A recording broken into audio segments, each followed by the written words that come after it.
ఉదయకాల ప్రార్థన. ఈరోజు దేవుడు మనకు అనుగ్రహించు దేవుని వాగ్దానము.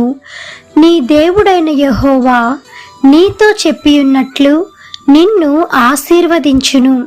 ద్వితీయోపదేశకాండము 15వ అధ్యాయము 6వ వచనము. ఈ యొక్క వాక్య భాగములో దేవుడు ఆశీర్వాదము గురించి మాట్లాడుతూ ఉన్నాడు. నీ దేవుడైన యెహోవా నీతో ఏదైతే చెప్పి ఉన్నాడో ఆ చెప్పినటువంటి వాగ్దానమును మాట మాత్రము పొల్లు కూడా పోకుండా ఆ వాగ్దానమును నీ జీవితంలో నెరవేర్చడానికి దేవుడు సిద్ధంగా ఉన్నాడు. ఆ ఆశీర్వాదం నీవు పొందుకోవడానికి మరి నీ జీవితంలో నీవు ఏ విధంగా ప్రయత్నం చేస్తున్నావు, ఎలా పొందుకోవటానికి ఆలోచిస్తున్నావు? ఆశీర్వాదం పొందుకోవటం అంటే నీవు ఎటువంటి ప్రయత్నాలు చేస్తున్నావు అనేది ఒకసారి నీవు ఆలోచించుకోవాలి. ఎప్పుడైతే ఆ ఆశీర్వాదం పొందుకోవటానికి నీవు ప్రయత్నిస్తావో, పాటుపడతావో, నేను ఎలాగైనా ఆ ఆశీర్వాదాన్ని పొందుకోవాలి అని నీవు జీవితంలో ఆలోచన మొదలు పెడతావో అప్పుడే నీవు దేవునికి ప్రార్థించటం మొదలు పెడతావు. ఎప్పుడైతే దేవునికి ప్రార్థన చేయటం మొదలు పెడతావో నీ జీవితంలో ఆటోమేటిక్గా పోను నువ్వు చూస్తూ ఉండగానే నీ జీవితంలో దేవుడు నీతో ఏదైతే వాగ్దానం చేశాడో ఆ వాగ్దానం చేసిన ప్రకారముగానే నిన్ను దేవుడు చెప్పినట్లుగా ఆశీర్వాదాన్ని నీ మీదకి పంపిస్తాడు. నీవు చేయవలసిందల్లా నీవు ఏదైతే దేవుని యొద్ద నుంచి పొందుకోవాలనుకుంటున్నావో, ఉదాహరణకు నీకు వివాహం కావాలని నీవు అనుకుంటున్నావా? అయితే దానికోసం నువ్వు ఏ విధంగా ప్రార్థన చేస్తున్నావు? నీవు అప్పుల సమస్యలో ఉన్నావా? నీ యొక్క ప్రార్థన ఏ విధంగా ఉంది? ఎలా నీవు దేవునికి మొరపెడుతున్నావు? నీవు ఎప్పటి నుంచో ఒక పరీక్షల్లో విజయం సాధించాలని ఆశపడుతున్నావేమో. అయితే ఆ పరీక్షల్లో విజయం సాధించడానికి నువ్వు ఏ విధంగా దేవుని అడుగుతున్నావు? నీ దగ్గర నీ హృదయాలోచన ఎలా ఉంది? ఇవన్నీ దేవుడు నీ దగ్గర చూస్తాడు. నీ ప్రవర్తన చూస్తాడు, నీ ఆలోచన చూస్తాడు, నీ హృదయాంతరంగమును చూస్తాడు.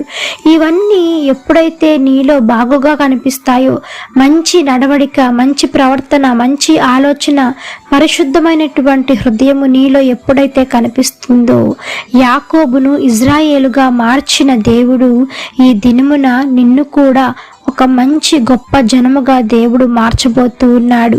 నీవు చేయి ప్రయత్నములన్నిట్లో దేవుడు నీకు సహాయం చేసి విజయం చేకూర్చిపోతూ ఉన్నాడు.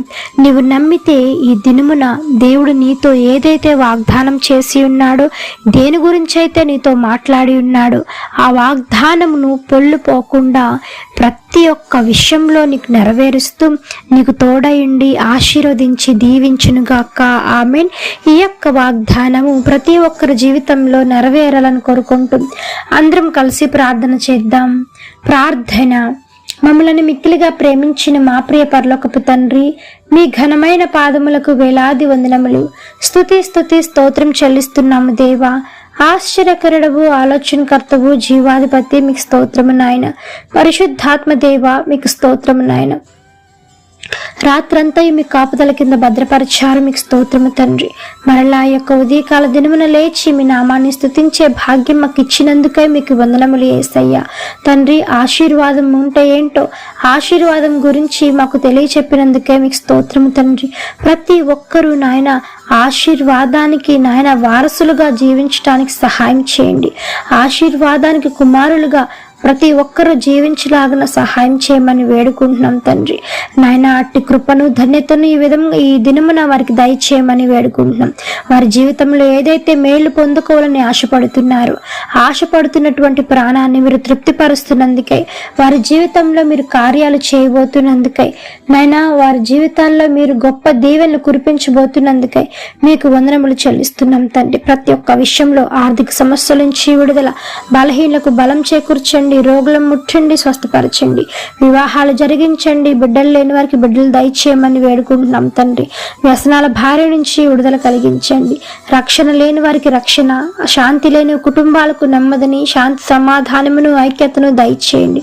మా ప్రపంచాన్ని, దేశాన్ని, రాష్ట్రాన్ని, గ్రామాలను, పట్టణాలను, కుటుంబాలను ప్రతి ఒక్కరిని పేరు పేరున మీ చేతులకు అప్పగిస్తూ ఉంటుండగా ప్రతి ఒక్కరి చుట్టూ మీ కంచె వేసి కాపాడమని వేడుకుంటూ ఈ యొక్క ఉదయకాల ప్రార్థనలో ఎంతమంది ఏకీభవించి ప్రార్థిస్తూ ఉన్నారు, అధికమైన రెట్టింపు మేలులు ఆశీర్వాదాలతో మీరు నింపమని వేడుకుంటూ యేసు నామమున అడిగి వేడుకొని పొంది ఉన్నాము తండ్రి. ఆమేన్. ప్రార్థించండి, విశ్వాసం ఉంచండి, మీరు తప్పకుండా అద్భుతాలను చూస్తారు. దేవుడు మిమ్మల్ని దీవించును గాక. ఆమేన్. God bless you.